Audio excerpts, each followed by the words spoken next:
I really want to talk about get your perspective on the graduate school as one of the major innovations in American higher education, graduate education for sure, and talk about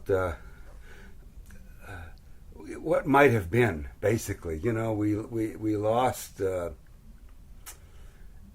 initiative for really taking the graduate school. It was just the beginning at the 20, 30 years. I mean, what it could have become as a major alternative for adult graduate education in this country. We never realized that. It got so bogged down in its, leadership problems. That's what I think it is. As I explained at the board and, and the administration and faculty levels, that it never reached its potential. It never was adopted by other institutions. Everybody has pretty much keep the student in their place. Even these online schools, the student doesn't have much say in what they take or how they complete their work. It's not student-centered. Not student-centered at all. No, learner-centered. No. So the idea would be all the seeds, I think, are in the UGS framework and how it operated for having evolved to be a really significant force in American graduate education. And part of the website, I want people to understand what it was. That's important because we've lost that, and that's the historical part of it. But there's there's the so what part, and that's what it might have been. And I have a hope in here, which is my main hope. I want to rebuild the UGS network. These were the finest people that have ever entered my life, period. I mean, from family, friends, and you name it. But the people that have really been important in my life have been these folks that I worked with. And like you, I stay in touch with them. They changed my life more than my family, I think. And to talk about the development of that person-centered learning, which is what I like to call it, because it ties to your notion of the beginnings and where we are at the moment around having the learner assume major responsibilities, not in isolation but in collaboration with the mentors that worked with them, core faculty and adjuncts. So it's what I'm interested in is this kind of,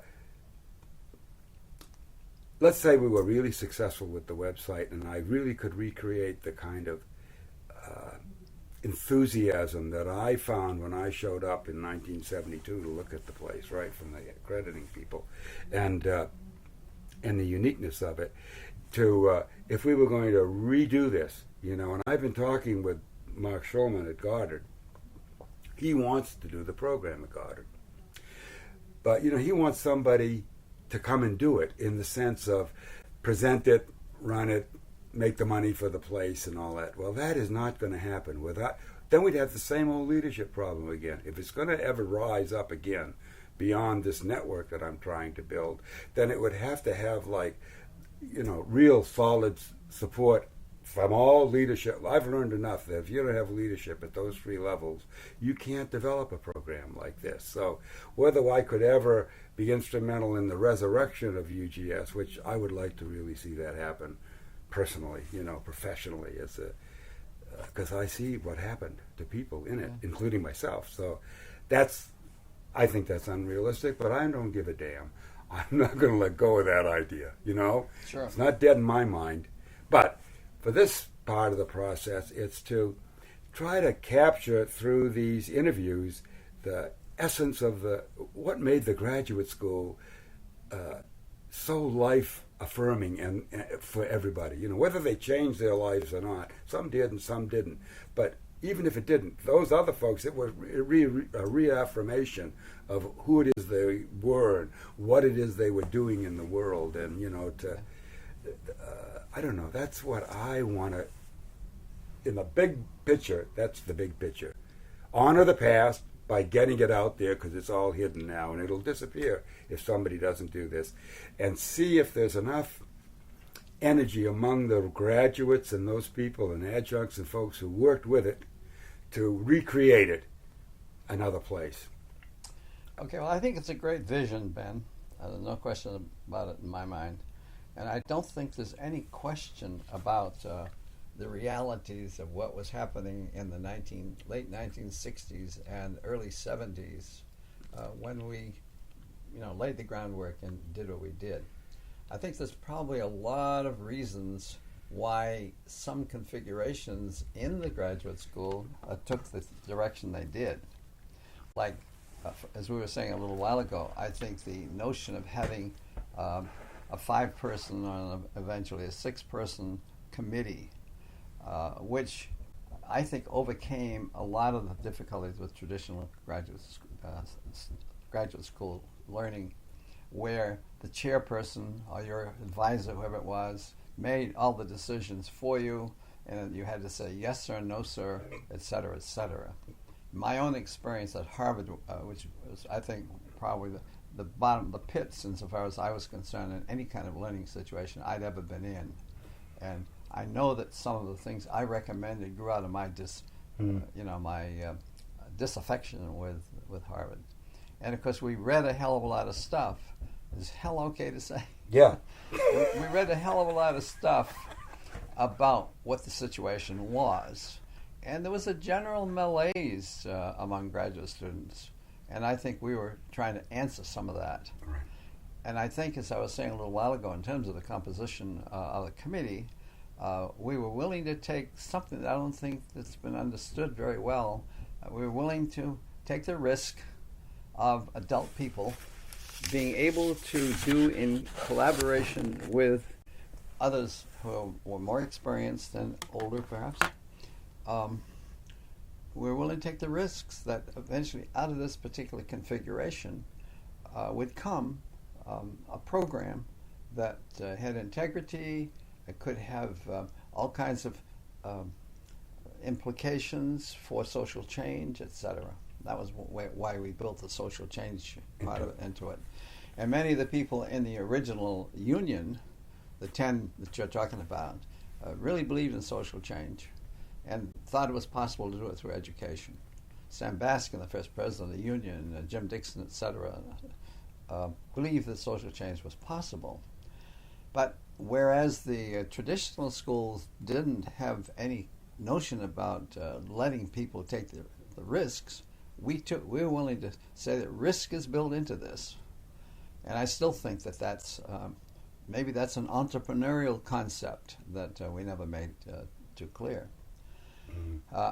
As I was saying, I was primarily responsible for the design wherein you had people from different backgrounds, different ages, different functions in society into the committee, which was, in my judgment, that was the cauldron out of which you were going to get something different, some creative something or other. Yeah.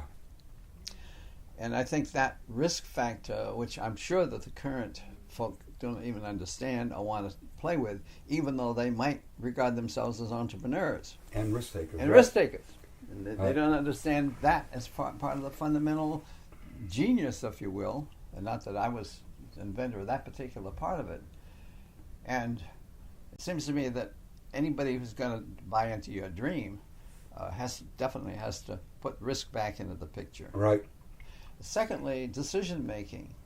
At its best, the Union Graduate School and the PhD program used a committee approach so that you had a consensual approach, not 3-2, 2-2, no votes.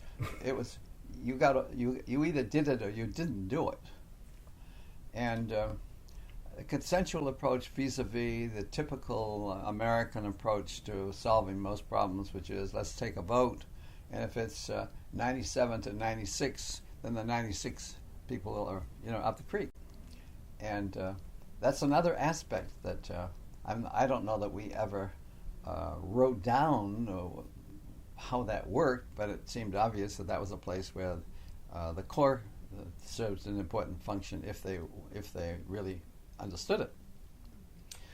And I don't think anybody ever really understood why the learner should be the chairperson of his or her committee.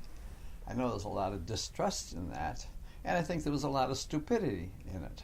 And I saw everything from it worked well to the fact that it didn't work at all. All right.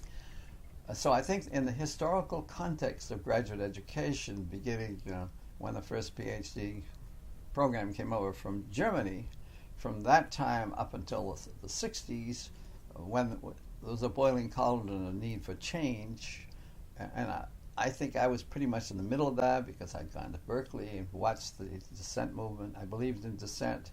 I believed in taking chances and so on. And so, at least for a while I was a leader, for about 4 years before I dropped out being what I call the coordinator. Right.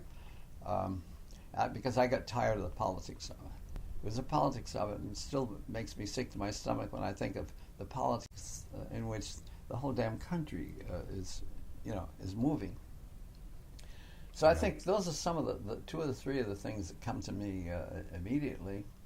I think that another thing about it, as I look back at that particular period, there were many people who thought they were going to get away with murder because they didn't have to be in classrooms, taking notes and all that kind of stuff. And I think that's where the colloquia really were very important in the early days.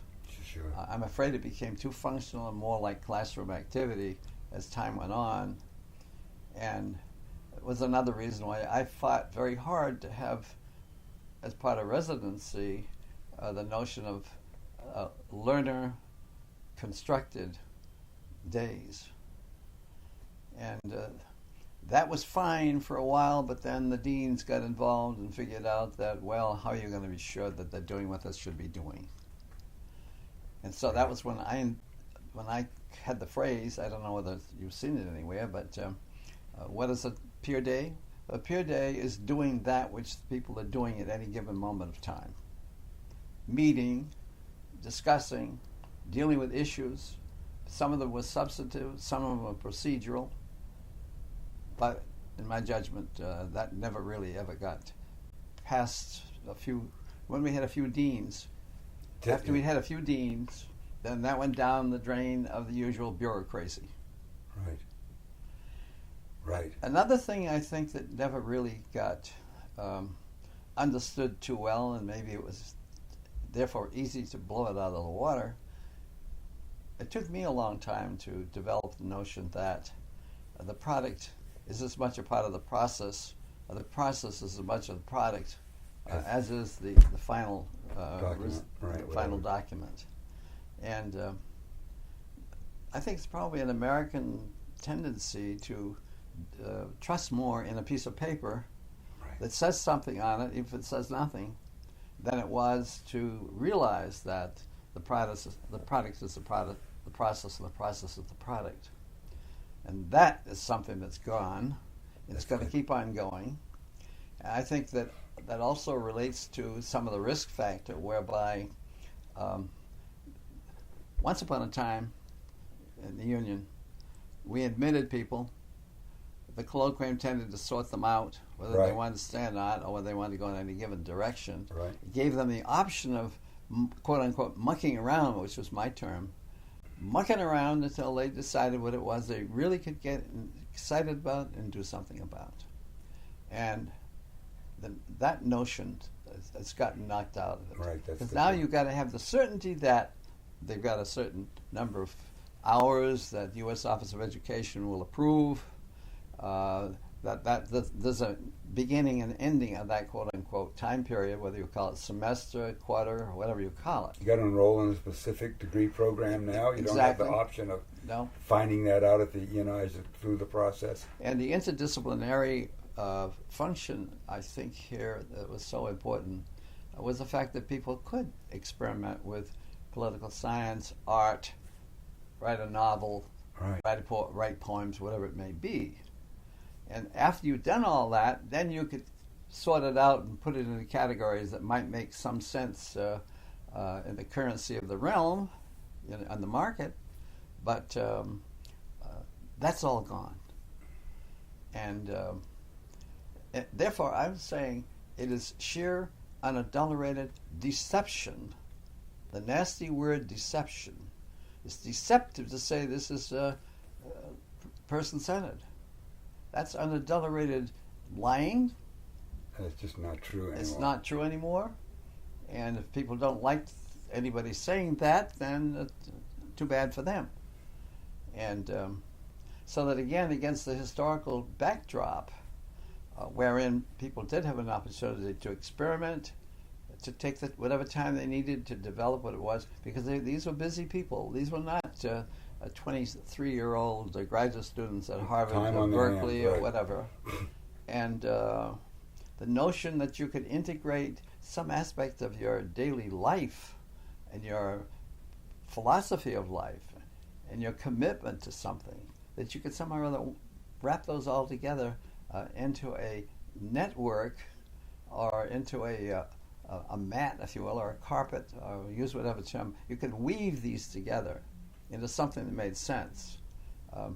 Destroying all that, I think is unconscionable, as well as stupid. Right. And actually, and I've acted on this. What kind of time do you have? Okay, fine. Actually, since I left the program, as it were, as core and supporter, innovator, jester, etc., as I left from having all those functions, I haven't recommended a single person to go since 1989, almost 20 years, because I frankly don't trust their distrust of anything that was real about this program. Yeah, and I think those who have continued with it, as you have, for instance, you've gradually been rung into a position where there wasn't much you could do except do whatever the hell it was that they were saying you should be doing out of Cincinnati. Right. So those I have the rules, the new rules, just like any other rules in academia. So the notion that change the rules and you'll improve the program, or that's the way to deal with change the rules.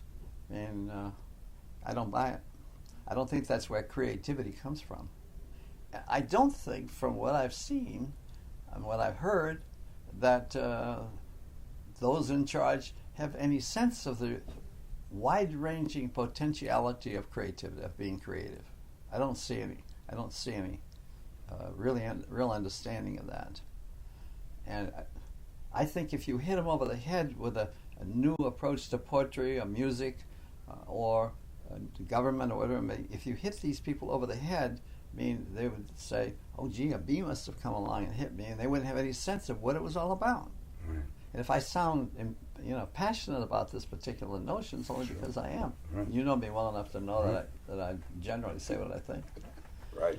So, the destruction of creativity, which in my judgment is anti-humanistic, and the humanistic approach is my yardstick. I know people condemn it as atheism, a lot of other things. I don't much care how they want to condemn it, but I think looking at human potential and giving it an opportunity to grow and work, that was my objective from when I was first asked would I comment on this, and I wrote the first article, I think, that ever appeared. There's another angle to it, I think, as I think back upon it. That is why, about your second major point, which is it possible to have a renaissance of this particular notion? We did something that maybe you wouldn't want to do again, which was we kept our very existence, we kept under a bushel. Right. Using the old biblical notion of something being under a bushel. And it ain't a peck of nonsense. I can remember battling with both Goodwin and with Sam Baskin over the whole issue of how we should publicize this. Right. And we were really flying blind in many ways under the threat of somebody finding out about this, and people at Ohio State not liking it and blowing us out of the water. And there was a very serious error made early on. The assumption by North Central, not North Central, the Ohio Board, because that's where our charter was. Right. There was an assumption that this was going to be an Antioch degree. Hmm. And I will never forget in March I think it was the next year after we started, March 71, I know it was, of driving to Columbus to see the secretary of the board or the executive director or whoever it was. And because we had discovered the fact that we did not have the documentation for existence. Because the assumption was it was going to be an Antioch degree. And therefore, what the Ohio Board was letting a good old Antioch with its wild ideas, et cetera, generate. Yeah, this is another one. This is another one. And they let us go. Interesting. And I'm not sure that was ever made public. No. But it's okay now. Yeah, right. We lasted for a while. And I also remember battling with both Goodwin and Sam over the whole issue of should we write anything about this? And I literally chained myself away from the typewriter because my own temperament, I guess you'd have to say, was, well, let's talk about it. Let's write something about it. Let's get it out there. Yeah, right. And it was 1972, 2 years after we got started, that we had the first published, and it was in some esoteric document. And I remember I've got it somewhere in my archives, Okay. in which I indicated what it was we were about. And we didn't get any general publicity until I think it was January 1975, when I wrote an article for the New York Times about this. That's when we got our first, and then we used that article in the New York Times as part of our PR. I also argued for the fact that we will get better, quote-unquote, learners if we do it by word of mouth. So it didn't get out there. That may or may not have been a mistake. I don't know. And it wasn't that we were necessarily trying to hide something, but we needed time to evolve a program that made sense. And the notion of a second core didn't come up until the 1973 meeting of the faculty at a colloquium in Wisconsin. The second core, and I remember battling that one. I thought we need a second core like we need a hole in the head. If these core faculty aren't big boys and girls now, they don't belong as core faculty. So I was opposed to the second core thing. And I think some of the things we saw in the evolution of the second core, which is, I think, unadulterated, unaccountable stuff. Mean. Some of it was mean-spirited. Mean-spirited. It was political.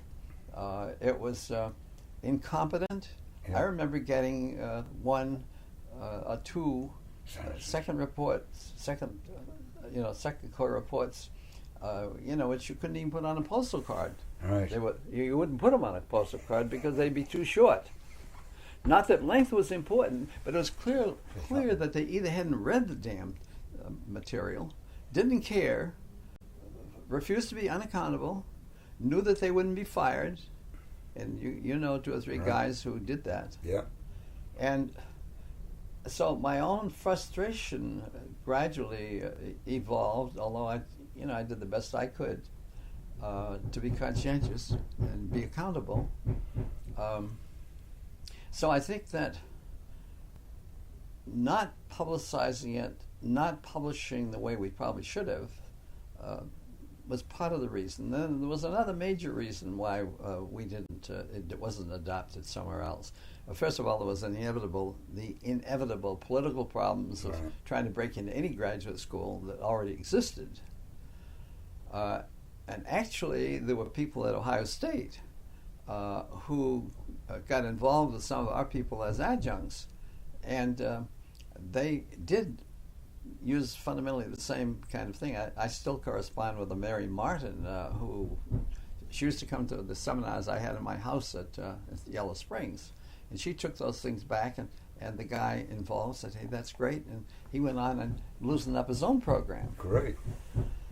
But the whole business of graduate education, it's been a monopoly in a very real way. It's been bureaucratic. It's dealt with I think, an elitist principle that only PhDs can deal with PhDs. That's why the peer being on a committee is looked upon askance. And so I don't know whether your vision, which I hope comes true, will happen, but it's worth a shot. And I think if the risk factor can be articulated and understood and put into operation, as well as a much more mature notion of what creativity is all about, then I think is a good possibility, for it to be adapted. But I think what I'm trying to say is that we deliberately did not want to battle with Ohio State, just metaphorically speaking, or Berkeley, or Harvard, whatever you want to be. We deliberately did not PR it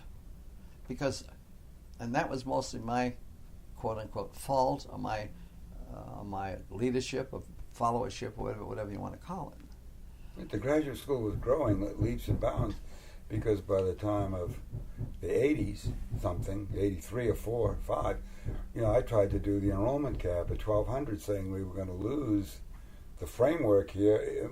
We can only go so far with this model. It's not a University of Phoenix expandable forever. That's right. It only works with certain kinds of folks and in certain kinds of numbers, where you can get the faculty all in one room together. Exactly. Things like that. Right.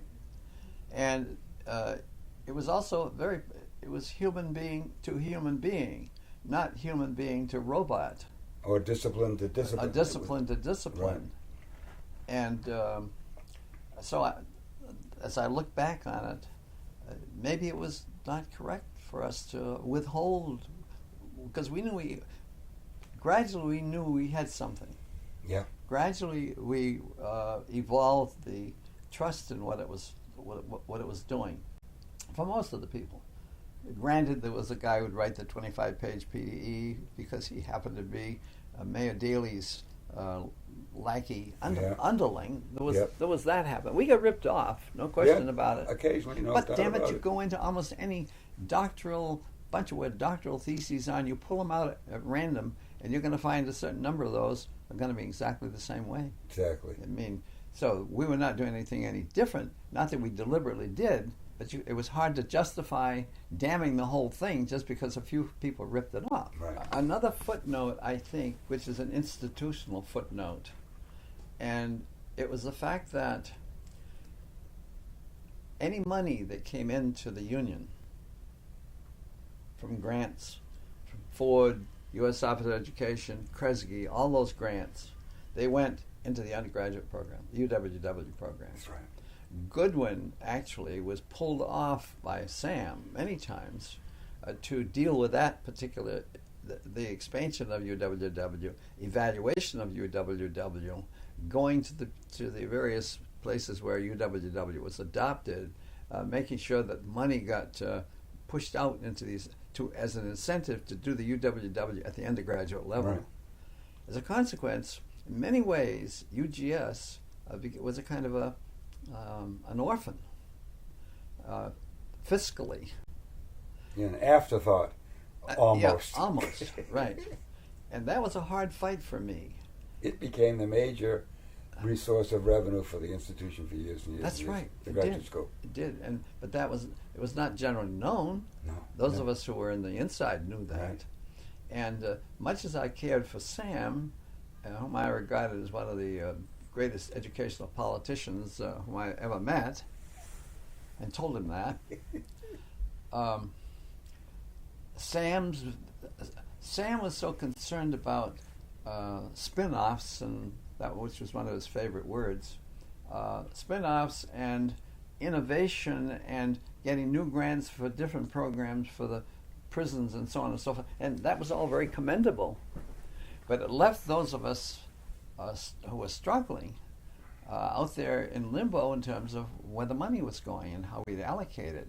Because the original vision, you may recall, had each person with the, remember there was a, what do we call it, feedback or payback? I know, what was it? The 20%. Well, it was a Yeah. it was a way of getting people, giving them back their own money in order to do things they couldn't otherwise do. Like, for instance, I remember saying okay to a guy in New York City who put on a play that he had written and directed. And the floodlights and a lot of the paraphernalia he needed to put it on came from that fund. I remember a fellow up here who was doing aquaculture, a new way of raising mussels. And I remember it very well because I loaned him the money which he needed to do it out of my pocket, and before we could get it out of Cincinnati or Yellow Springs, wherever it was. Right. So I thought when that feature went down the drain, that tended to eliminate a lot of creative stuff as well as flexibility, as well as the interdisciplinary aspect. And it encouraged people to use that stipend, which was their tuition, giving back to them. That's right. To go out and explore courses at other universities. Exactly. They could pay for it. And Yeah. now, when we eliminated that, it meant you could only get in there by being an auditor or, educationally, that was That's not right. a good decision. That's right. Or they could pay their library fees. to join a library, Yeah, like right. Yale or Harvard. So they could get access to them because we didn't have That's one. right, to the materials. Yeah. Yeah, I always thought that was a good feature. Yeah. Well, I remember battling for that one. Yeah. I battled till we got to the point where there was no money. Yeah, and no of course, money. we never paid adjuncts very much. No.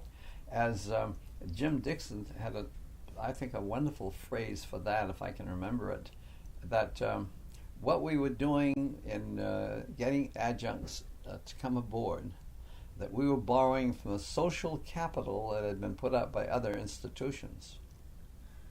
Yeah. Joe Jones, who was a professor from the University of Cincinnati, got his PhD from Berkeley, and came to the University of Cincinnati. And then we used his knowledge and his status to help us, and he called it social capital, which I think was a damn good way to Good idea. Good way to describe it. In fact, there's one. Jim Dixon provided one terribly important impetus way back at the beginning, in 1970, when we started this. First of all, he was well trained and also well experienced in process. Yeah. He would convert almost anything into, well, what's the process? And my own radicalization of the concepts of learning came out of a combination of being at Antioch for 7 years prior to going with the Union, with that master's program, which I served as director for a while. And he, I think, probably did more to make most of the people throughout the entire network of the Union institutions, which were 10 when they started and 32 at the max. He probably did as much as anybody, maybe the most of anybody, to get them to understand what is all about and why process, in terms of, he didn't get into the neurological stuff that came later about what the brain does. That's right. But he was very good at the social interaction level. And he was always super in the seminars that we held in my living room up through to the time when I guess the institution moved to Cincinnati. 77 moved to Cincinnati. Something yeah. like that, yeah.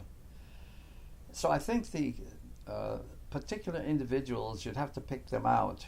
Goodwin was great as the, as like the grand old man Right. of education, Right. even though some of his notions were certainly, they weren't pro-Dewey, they were anti-Dewey, And John Dewey, who never was terribly appreciated because nobody ever practiced what he did, or Right. few did. He was important. Royce, what's his name? He was the president of Goddard, Pitkin. Pitkin. Yeah. Royce Pitkin was important in terms of saying, let's take chances. And he'd done that at Goddard. Bob, we were just talking about him. Woodbury was important in that he was a very strong institutionalist. Yes. And he was enough of a believer in it, so he was willing to serve on committees.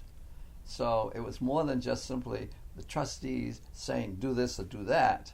Or He you would be can't an do adjunct this. professor, He was yeah. there. He was an adjunct professor. He was there. He was part of the process, which was very important, I Right. think. I think we also got sidetracked to put a lot more energy than we probably needed to do it, but we couldn't do very much about it, which was we got caught up in the, in the black, Yeah. the black, The Black Student Union. Black thing. students. Oh, yeah. and what was it? And there was the Latino Uggs, group. Yeah. Uggs, lugs, Yes. jugs with the Jews, so on. Each had their particular faction. We got caught up in the politics of that. We sure did.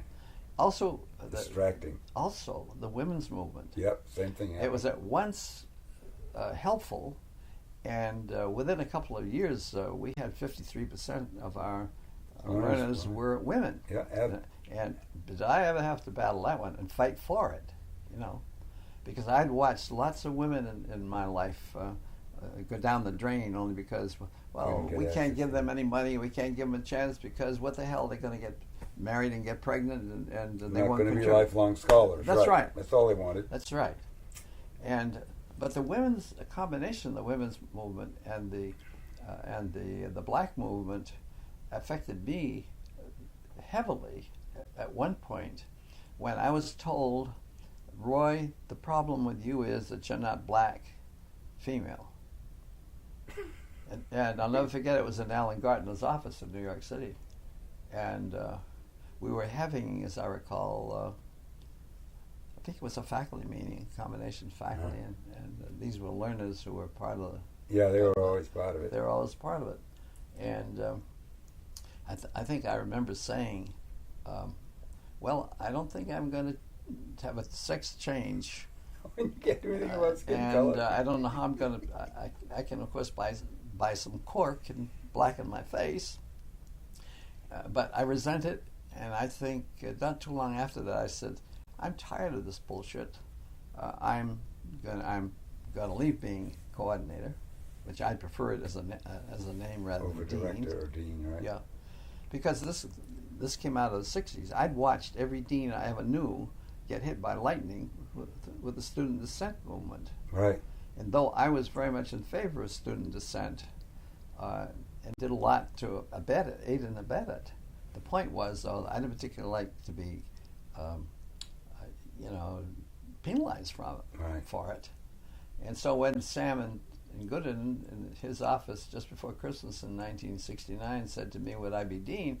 I said, no, I won't be dean. I'll be glad to be coordinator.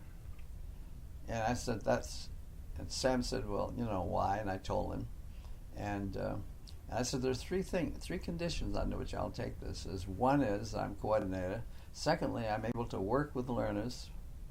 And thirdly, when I stop having fun, I'm going to quit. And I got that thrown in my face at some point along the line, saying, what about this? Fun. I said, why don't you ask me what I mean by fun? They never asked me. They just preferred to deal with the fact that I'd said it, Well, I got so tired of that kind of crap. Yeah, that's hopeless. And you mentioned a few minutes ago something like the buildings that were bought. Yeah, with the graduate school tuition money. That's right. Period. One day when somebody asked me, there was a big argument, should we be, say, centralized or decentralized? And sometimes I like to think of what happened in those terms. Was it better that we were decentralized, or should we have been more centralized? But somebody said, well, where do you think the union should be? And I said, hadn't you heard? I just wrote to Goodyear. And somebody said, you wrote to Goodyear? Why did you write to Goodyear? And I said, because what we really need here is a blimp. a blimp with a cable. All you need is a telephone cable and a cable to hook to the earth. And when things get rough in one territory, you move to another one. Right. Well, nobody ever got the humor and all that, but at least Outside the jurisdiction. outside the jurisdiction, right? So when we had this system, you went west, if I remember correctly, and Nick Ford was in Maryland, Baltimore, wherever, and I've forgotten where, but anyway, there were deans around the countryside. Yeah. And I don't think that ever worked very well. That didn't work well at all. But I think when you talk about the faculty never having any leadership and so on, it probably was a function of decentralization. Right. Although I thoroughly detest what I saw both at Bates and Ohio University and Antioch before I went to the Union, I thoroughly detested the politics of all that. And that you had faction X, you had faction Y, and I came back to the fundamental document that I was using as my guide anyway, which was the 10 Federalist Papers. The way to get rid of the dire effects of the negative effects of faction is to have different power relationships, money relationships, somehow or other interacting. Then you throw in a dash of Rousseau's Volonté Générale, in which the mysticism of voting comes in, where it's 90 to 89, and the 90s win, and the 89s sometimes get. But on the other hand, then you soften that a little bit with Lincoln's notion of majority rule, minority rights, which is, of course, the story of America up until relatively recently. Right. Mm-hmm. Yes. You throw all those things into my own experience into how I perceived that, rightly, wrongly, goodly, badly, and tried to build those things into what it was about, at least when I was A, coordinator, and then B, on faculties that could indeed meet together in one place. Right. You saw my behavior in some of those meetings. It probably was not very pleasant. Fun. I learned a lot. So, and then the whole question of learning. I probably learned more about learning in the years I was in Antioch and the Union, so that today when I pick up a book on how the brain works, we're being rewired by the computers and so on. I mean, I have a better understanding how both neurological and implicatively we look at learning and the values of it and the problems of it and so on. And I'm lucky Donna's a partner, Jane Freed.